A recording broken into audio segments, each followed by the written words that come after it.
दोस्तों, आज की कहानी सारा नामी लड़की की है जो न्यूयॉर्क में रहा करती थी और नई और युवा रिपोर्टर थी। एक दिन सारा जब ऑफिस में अपने डेस्क पर बैठी थी कि इतने में उसके बॉस मिस्टर जोन्स बहुत गुस्से में अपने ऑफिस से बाहर आते हैं और सारा की टेबल पर आकर उसकी स्टोरी फेंकते हैं। ये क्या बकवास लिखा है तुमने सारा? तुम्हारे पास एक हफ्ते का समय है।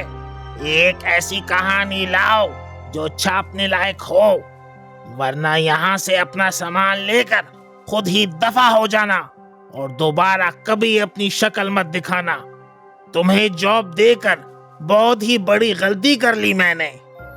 सारा उनको विश्वास दिलाती है कि इस बार वो कुछ बहुत ही अच्छा लेकर आएगी। मिस्टर जोन्स मुंह ही मुंह में कुछ बड़बड़ाते हुए गुस्से में अपने ऑफिस में वापस चले जाते हैं। सारा परेशान हो जाती है कि अब वो क्या करेगी।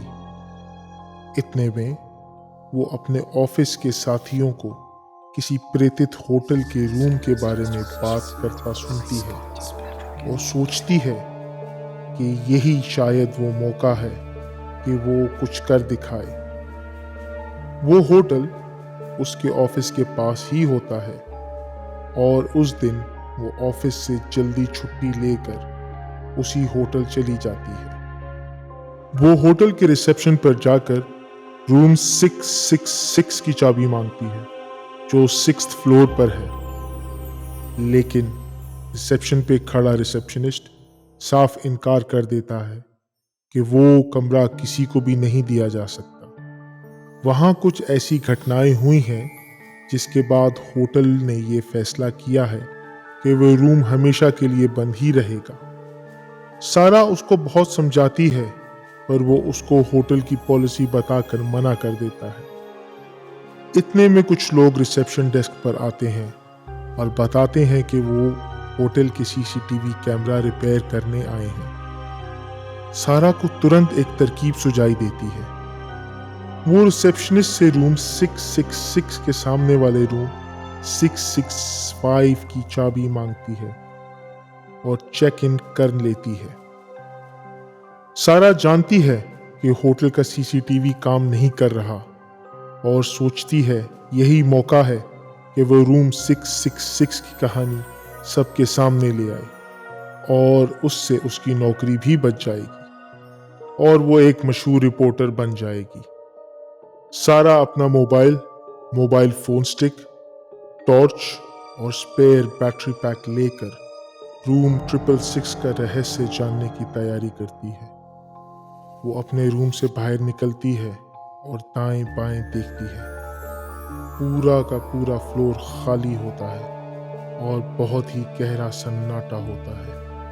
अपनी घड़ी पर देखती है, दिन के 3:30 बज रहे होते हैं। उसकी नज़र हॉल में लगे सीसीटीवी कैमरास पर जाती है और उसकी लाइट ऑफ होने से उसको पता लग जाता है कि सीसीटीवी कैमरा अब तक ठीक नहीं हुआ। सारा रूम 666 के दरवाजे की तरफ बढ़ती है तो अचानक चौंक जाती है ये देखकर कि उसके बिना हाथ लगाए ही दरवाजा खुद से कैसे खुल गया। सारा एक गहरी सांस लेती है और वो रूम 666 का दरवाजा खोलकर अंदर जाती है। उसके अंदर कदम रखते ही दरवाजा उसके पीछे से अचानक बंद हो जाता है।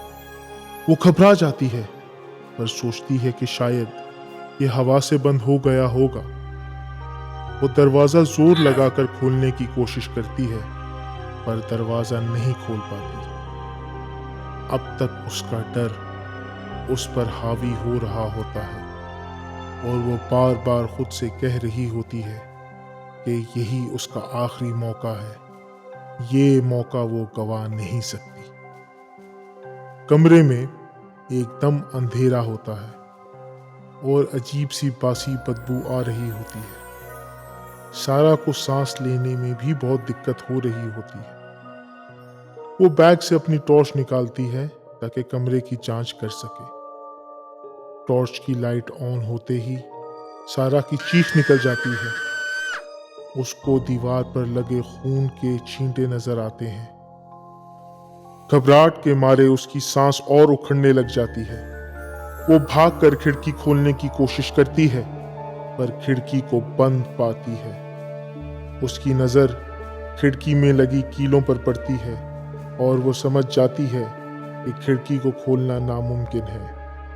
वो एक लंबी सांस लेती है और अपने फोन को ऑन करके अपनी कहानी की वीडियो बनाना शुरू कर देती है। कमरे पे जमीन पर गिरा टूटा लैंप, बिखरा हुआ बेड और बहुत पुराना और बदबूदार कारपेट होता है। कमरे में एक पुराना टीवी और एक टेलीफोन पड़ा होता है। सारा कमरे की तरफ से बाथरूम की तरफ जाती है और साथ ही साथ हर चीज रिकॉर्ड कर रही होती है। बाथरूम का दरवाजा खोलते ही उसको एक और भयानक मंजर देखने को मिलता है। बाथरूम के फ्लोर पर उसे सूखे इंसानी खून में डूबे बाल नजर आते हैं और कुछ ब्लेड्स जिन पर इंसानी खून लगा होता है, जैसे कि यहाँ किसी ने खुदकुशी की कोशिश की हो या किसी को बेदर्दी से और बेरहमी से मार दिया गया हो। वो आहिस्ता से बाथ टब की तरफ बढ़ती है और जैसे ही बाथ टब का पर्दा हटाती है तो एक भयानक चीख मारकर पीछे गिर जाती है। जो मंजर उसकी आंखें देख रही होती हैं, उसको उन पर यकीन नहीं आता। सारा बाथटब में एक लाश पड़ी देखती है, जो खुद सारा की होती है।